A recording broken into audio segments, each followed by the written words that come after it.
Цаг үеийн нөхцөлөд бол за мэдээж одоо нөгөө 4-р сар, 5-р сар гэл ингээл эд бүтээн байгуулалтын үйлрэл бол эрчимж байна. Эдийн засгийн нөхцөлөдлөөс хамаараа танай салбар дээр яг ямар ийм одоо сорилтууд те бэрхшээлүүд тулгарч байна.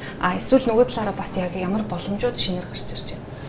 За эдийн засгийн хувьд ерөнхийд нь сүүлийн жилүүдийг ковидоос хойш хараад үзэхээр Монгол Улсын эдийн засаг бол ерөнхийдөө доктортой 5%-аас дээш өсөж байгаа. За өсөлттэй байгаа ч гэсэн инфляц бол ерөнхийдөө 10% руу дөх хандлагатай байгаа. За нөгөө талаараа амжиргааны түвшин нэг хүнд ногдох дотоодын бүтээгдэхүүний өсөлт бол одоо яг инфляцаас давсан байгаа учраас ерөнхийдөө амжиргааны түвшин дээшилж байна гэж хэлж болно. За ингээд нэгтгээд хараад үзэхээр ерөнхийдөө эдийн засаг үйл хөдлөх хөрөнгийн салбар маань одоо дагаж нэг чиг төлөж идэг учраас үйл хөдлөлийн салбар бол ерөнхийдөө доктортой өсөлттэй цаашдаа ч гэсэн доктортой өсөлттэй байх хандлагатай байна. Ер нь хамгийн одоо өсөлттэй байж болохоор нэрлэгдэх салбаруудын нэг нь бол яа харахгүй танай одоо үйл хөдлөх хөрөнгийн салбар байгаа тийм. Гэхдээ бизнес эрхлэгчдийн хувьд одоо яг жишээ нь та бүхний төвлөрч байгаа офисын барилгын зах зээл дээр ямар өөрчлөлтүүд ажиглагдж байна. За макро эдийн засгийн нөхцөлөдлөөс бол бизнес эрхлэгчдийн одоо тийм эргэн төлөх чадвар, за худалдаа авах чадвар, эрэлт бол шууд хамаарч байна. Энэ жилийн хувьд офисын зах зээл дээр ямар онцлог ажиглагдж байна?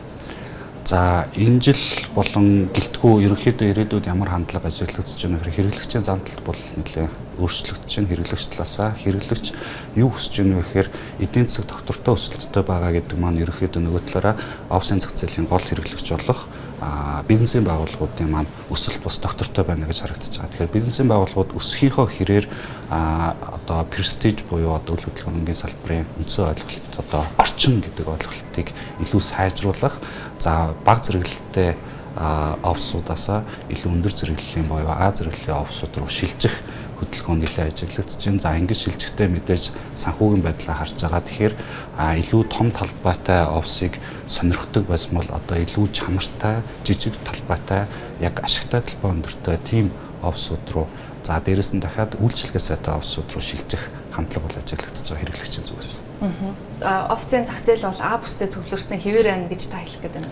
За А бүстэй байсан хэвээр байна. Эрэлт бол хамгийн өндөр байна. Гэхдээ засгийн газрын зүгээс төвлөрлийг бууруулах, төвчрлийг бууруулахтай цаашдаа нийгмийн үр ашиг өгөхийн тулд шинэ дэд төвүүдийг байгуулж байна. За нэгдүгээрт бол хаан улд өргөдөх офисуудын зах зээл бол нэлээд нэмэгдсэн. За цаашлаад ярмаг дээр шинэ suurчлалын бус бий болж байна. За гуравдугаарт одоо сэлб дэд төвийн одоо хөгжил нэлээд хурдцтай бүтээн байгуулалтууд явагдаж байна. За ирээдүйд бол ерөнхийдөө шинэ дагуулгатууд буюу шинэ өндөдөр дагуулгат байгуулах тийм ажлуудын концепт төлөлтүүд бол гэдэг нийслэлийн секторын тамирын газраас хийгдэж явж байгаа. Тэгэхээр ерөнхийдөө засгийн газраас бол энэ төвлөрлийг бууруулах одоо хүчин чармаалтуудыг бол нэлээд гаргаж байгаа. Гэхдээ энэ хүчин чармаалт маань А зэрэглэлийн буюу Сүхбаатар дөрөвдөх ялангуяа Сүхбаатарын талбайд эргэн тойрондох офисын зах зээл тодорхой хэмжээгээр нөлөөлнө. Гэхдээ одоогийн эрэлтийг бууруулахгүй. Одоогийн эрэлтийг бууруулахгүй гэдэг нь үн бол өнөөгийн тогтцсон байгаа түвшинтэй хэвээр байна. Энэс цааш өснө гэсэн. Таасаа хэлж ин л да яг А бүст бол одоо эрэлт хэвээрээ хэдийгээр одоо бодлогууд явж байгаа ч гэсэн А бүсийн эрэлтийг бол бууруулахгүй гэж байна. Тэгэхээр А бүст тогтцож байгаа үн хамгийн чухал одоо хүчин зүйл нь яг юу байна? За шинээр одоо барилгууд бол офисын барилгууд бол А бүст нэмэгдэж байна тийм. За ер нь бол одоо үн цэнтэй гэж хэлж болохоор шинэ байршлууд бол нэмэгдэж байна. Тэгэхээр яг гол нөлөөлж байгаа хүчин зүйл нь юу вэ? За хамгийн чухал нь бол байршил гэж түрүү хэлсэн. За энэ дээр нэмээд хэлээд офисын үйл хөдлөхөд хөрөнгө оруулалт хийж байгаа. За тэнд бизнесийн байгууллагууд түрээслээд урт хугацаанд оршин тогтсонж байгаагийн үндсэн суурь маань ерөөсөө ашиглалтын үйлчлэгээ гэсэн үг. Тэгэхээр цэвэрлэгээ үйлчлэгээ, харуул хамгаалалт, техникийн үйлчлэгээнүүд нь хэр сайн байна гэдгээс одоо тухайн барилгын үнц нь оршин тогтноод байна гэсэн үг. Нэг үгээр хэлбэл тухайн барилга муу хөрөнгийн менежменттэй байх юм бол зүгээр л нэг бетон хаан доторх орон зай болчихж байна гэж ойлгож байна. Тэгэхээр хамгийн чухал нь хөрөнгийн менежментийг үйлчлэх болж байна. Үнц нь. Дотоод орчны агаарын бохирдол ч гэдэг юм уу те дотоод орчны чанар за агаарын чанар гэдэг маш бас одоо сүүлийн үед хөндөгч байгаа юм сэдв байна л да. Офисын орчин бол ялангуяа одоо хувь хүний хувьд за иргэний хувьд ажилтан хөдөлмөрийн зах зээлийн боловсон хүчний хувьд бол одоо амьдралынхаа ихэнх цаг хүсгийг одоо хугацааг өнгөрүүлж байгаа нэг хэсэг байна. Тэгэхээр яг одоо энэ цаг хугацаанд амьдарч байгаа одоо ажиллаж байгаа те энэ орчин нь эрүүл байгаа. За ер нь одоо бохирдлогүй байна гэдэг дээр төсөл хэрэгжүүлэгчид яаж анхаарч байна? Яг үнэ. За офисын гол хэрэглэгч маань бизнес. За бизнесийн одоо тэр офсыг авч байгаа үндсэн шалтгаан мал хүний нөөцөө ажилуулах. Тэгэхээр ажилтнуудыг эрүүл тав дахь орчинд ажилуулах нь өөрөө бизнесийн байгууллагуудын гол зорилго байна. Тэгжээж бүтээмж бий болдог. За тухайн ажилтны эрүүл байх орчныг бол ерөөхдөө маш олон төрлийн техник үзүүлэлтүүдээр хэмжиж хамгийн чухал асуудлын нэг нь болохоор агаарчлалтын систем. За агаарчлалтын систем бол мэдээж Монгол Улсын тогтсон стандарт норм дүрмийнхаа дагуу бол офсын барилгууд дээр хийгдэж байгаа. Гэхдээ тухайн үйл хөдлөх хөрөнгийг барьж байгаа барилга уусралын компани эсвэл менежментийн компани маань юун дээр анхаарах ёстой гэвэл тухайн офсын барилгын хэрэглэгч нь хэн байх вэ гэдгээ сайн ойлгох ёстой.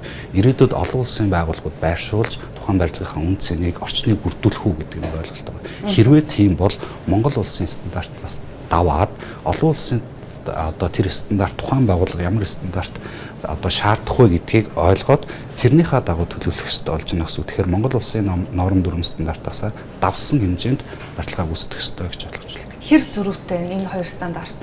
Зөрүүтэй. За жишээлх юм бол одоо Монгол Улсын стандартын дагуу ерөөхдөө агаарчлалтын систем байх ёстой гэж байгаа тийм. За тэрийг бол хийчихэж байгаа. Гэтэл олон улсын байгууллагууд ялангуяа Европын одоо орнуудын байгууллагуудын зүгээс бол тэн дээр шүүлтгүүд байх ёстой. Агаарчлалтын систем дотор давхар шүүлтгүүд байх ёстой. Тэгжээж доторх ажилтан маань гадны агаарын бохирдолтой агаараас цэвэр агаар амьсгалах боломжтой орчныг бүрдүүлнэ гэж ойлгоод байна шүү дээ. Тэгэхээр ерөөхдөө агаарчлалтын систем дээр нэмэлт шүүлтгүүдийг байрлуулах нь өөрөө тухайн ирээдүйдээ олон улсын байгууллагуудыг байршуулах үндэс суурь нь болж байна гэж ойлгож байна.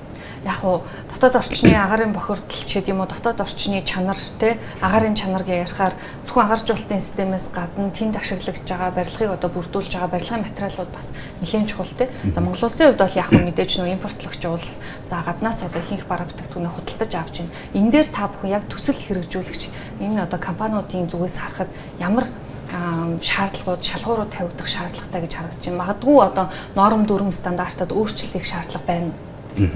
Норм дүрм стандарт гэдэг маань өөрөө тухайн одоо төсөл хөгжүүлэгчийн маань минимум шаардлагыг хэлж байгаа гэсэн. Тэгэхээр минимум шаардлагыг хангах нь өөрөө тухайн төсөл хөгжүүлэгчийн үүрэг заавал хийх ёстой хамгийн багтаа гэсэн.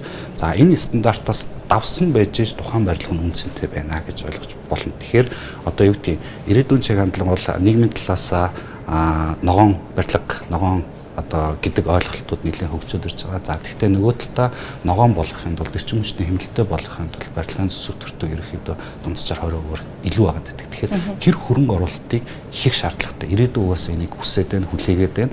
За ингэснээрээ ямар ач холбогдолтой вэ гэхээр барилга барих маань өөрөө нэг тусдаа асуудал. Дараа нь олон жилийн хугацаанд 30, 40, 50, 60 жилийн хугацаанд ашиглах нь бас нэг тусдаа асуудал. Тэгэхээр энэ хугацаанд ирээдүйн энэ хугацаанд барилгын ашиглалтын зардлыг бууруулах нь тухайн ялангуяа офсын зах зээлийн төсөл хөгжүүлэгчдийн хамгийн том сорилт болж байна гэж ойлгож байна.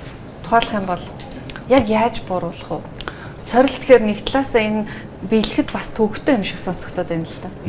За юун сорилт вэ гэхээр анхны хөрөнгө оруулалтыг 20% нэмэгдүүлж байгаа маань санхүү хөрөнгө оруулалтын үзүүлэлтүүд талаас нь сорилт болж байгаа. Гэхдээ ирээдүйд одоо ашиглалтын зардлыг ялангуяа дулааны зардлыг бууруулах те дулаалгын материалыг илүү сайжруулад одоогийн норм дүрм стандартаас 2 дахин илүү ч юм те тэгээд явах юм бол ирээдүйн дулааны зардлыг эрчим хүчний хэмнэлт бий болгох тийм одоо сонголтуудыг хийх шаардлагатай байна. Өнөөдрөө эсвэл 20 жилийн дараах уу гэдэг сонголт гэсэн үг шүү дээ. Аха. Ингээд ерөнхийд нь аваад үзэх юм бол ер нь одоо энэ офисын зах зээл гэлтгүй энэ барилгын зах зээл дээр хөрөнгө оруулалт нэлээд юм өсөх тренд харагдаад байх шиг байна те. Хөрөнгө оруулалтын зардал. За Аз зэрэглэлийн чанартай офсуудын нийлүүлэлт бол тасралтгүй нэмэгдэнэ. За энэ өрсөлдөөнд түрүүний дижитал шилжилтийг хэн хийж чадж байна, хөрөнгөний менежментээ хэн сайн авч явж байна, талбай, орон зай болон орчноо хэн сайн бүрдүүлж чадж байна.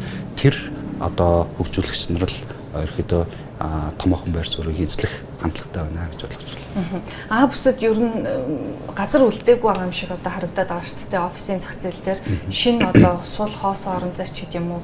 За дээрэс нь нөгөө зогсоолын асуудал байгаа. Тэгэхээр энэ дээр боломж байгаа юу? Хөндлөнгөөс харахад зүгээр энгийнүүдээр харахад бол маш олон өндөр барилгууд баригдсан зайдалбай байхгүй мэт харагддаг. Гэхдээ зайдалбай яг сайн харуул бизнес эрхлэгчдээс байгаа. Ямар орон зай байна гэхээр ерөнхийдөө хуучин барилгуудын 40, 50, 60 жилийн ашиглалттай барилгууд хотын төвөр маш олон байгаа. Тэгэхээр ерөнхийдөө дахин төлөвлөлт гэж ойлголт байгаа. За энэ ойлголтын хүрээнд болохоор ерөнхийдөө хуучин барилгуудыг буулгаад дахиад тэр орон зайн дээр шинэ офсуудыг барих, шинэ барилгуудыг барих боломж бол байгаа.